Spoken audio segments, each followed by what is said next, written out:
प्रचंड बहुमत के साथ सत्ता में बैठी मोदी सरकार में एक तेज तर्रार अफसर है अजीत डोभाल, जो राष्ट्रीय सुरक्षा सलाहकार यानी एनएसए के प्रमुख की जिम्मेदारी संभाल रहे हैं और मोदी सरकार को देश की सुरक्षा से जुड़ी अहम सलाह देते रहे हैं। यहां तक कि G20 में हिस्सा लेने के लिए पीएम मोदी जब इंडोनेशिया के शहर बाली गए हुए थे तो उस दौरान भी अजीत डोभाल पीएम मोदी के साथ गए हुए थे। ऐसे तेज तर्रार अफसर अजीत डोभाल की टीम में अब मोदी सरकार ने एक और तेज तर्रार अफसर की नियुक्ति कर दी है, जिनका नाम है आईपीएस पंकज सिंह।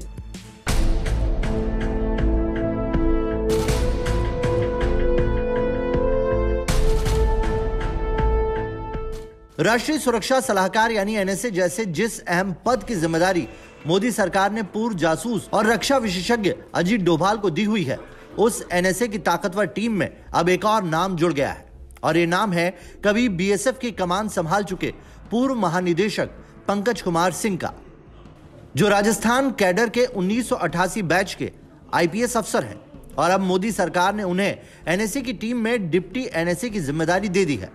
यह पद उन्हें संविदा के तौर पर 2 साल के लिए दिया गया है और जरूरत पड़ने पर मोदी सरकार उनका कार्यकाल भी बढ़ा सकती है।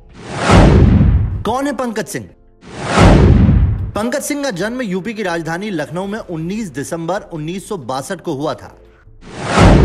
पंकज सिंह के पास एमबीए, एलएलबी के साथ ही बीएससी की डिग्री भी है। यूपीएससी की परीक्षा पास करने के बाद पंकज सिंह राजस्थान कैडर से आईपीएस बने। आईपीएस में चयन के बाद पहली पोस्टिंग 1990 में एएसपी जोधपुर पूर्व के पद पर हुई थी। 1992 में एएसपी कोतवाली जयपुर की जिम्मेदारी संभाली, जबकि 1992 में ही एसपी धौलपुर बने। 1993 में राज्यपाल के एडीसी, 1993 में ही एसपी जयपुर ग्रामीण के तौर पर भी तैनात रहे। 1994 में एसपी भीलवाड़ा, 1997 में एसपी सीआईडी विजिलेंस जयपुर की जिम्मेदारी संभाली।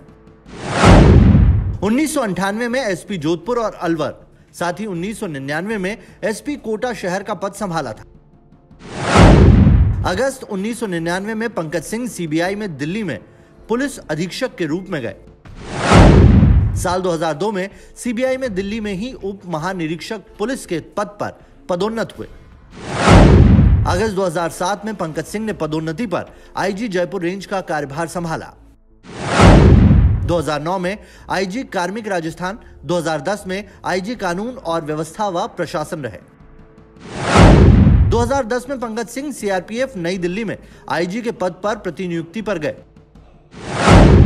2014 में एडीजी के पद पर पदोन्नत होकर राजस्थान आए और एडीजी क्राइम का पद संभाला। 2018 में एडीजी यातायात राजस्थान रहे और 2020 में बीएसएफ नई दिल्ली में एडीजी बने। पंकज सिंह बीएसएफ एडीजी से पदोन्नत होकर डीजी बीएसएफ बने और फिर रिटायर हुए। पंकज सिंह के पिता प्रकाश सिंह भी देश के बहुत ही चर्चित आईपीएस अधिकारी रह चुके हैं, यहां तक कि वो भी बीएसएफ से ही सेवानिवृत्त हुए थे। प्रकाश सिंह ने भी जून 1993 से जनवरी 1994 तक बीएसएफ का नेतृत्व किया था। उन्हें देश में पुलिस सुधारों का सूत्रधार माना जाता है। उन्होंने ही साल 1996 में पुलिस प्रतिष्ठान में सुधार के लिए सुप्रीम कोर्ट में याचिका दायर की थी, जिसके बाद सरकार ने इंटेलिजेंस ब्यूरो के प्रमुख, सीबीआई, विदेश सचिव, रॉ प्रमुख और केंद्रीय गृह सचिव को कम से कम 2 साल का निश्चित कार्यकाल देना शुरू किया था। और आज उनके बेटे पंकज सिंह को मोदी सरकार ने डिप्टी एनएसए बनाकर नई जिम्मेदारी दी है। उनकी नियुक्ति 14 जनवरी से मान्य हो चुकी है। बहरहाल बता दें आपको कि पिछले साल दिसंबर में जब पंकज सिंह रिटायर हो रहे थे, उसी वक्त से ब्यूरोक्रेसी गलियारों में इनकी काफी तारीफ और चर्चाएं हो रही थी, क्योंकि पंकज सिंह ने बीएसएफ में बहुत ही शानदार तरीके से काम किया था। इसीलिए यह अनुमान लगाया जा रहा था कि उन्हें केंद्र सरकार अवश्य ही सेवानिवृत्त होने के बाद भी कुछ महत्वपूर्ण जिम्मेदारी सौंप सकती है और आज वो डिप्टी एनएसए बन गए। बहरहाल पंकज सिंह को मिली इस जिम्मेदारी पर आपका क्या कहना है? अपनी राय हमें कमेंट करके जरूर बताएं।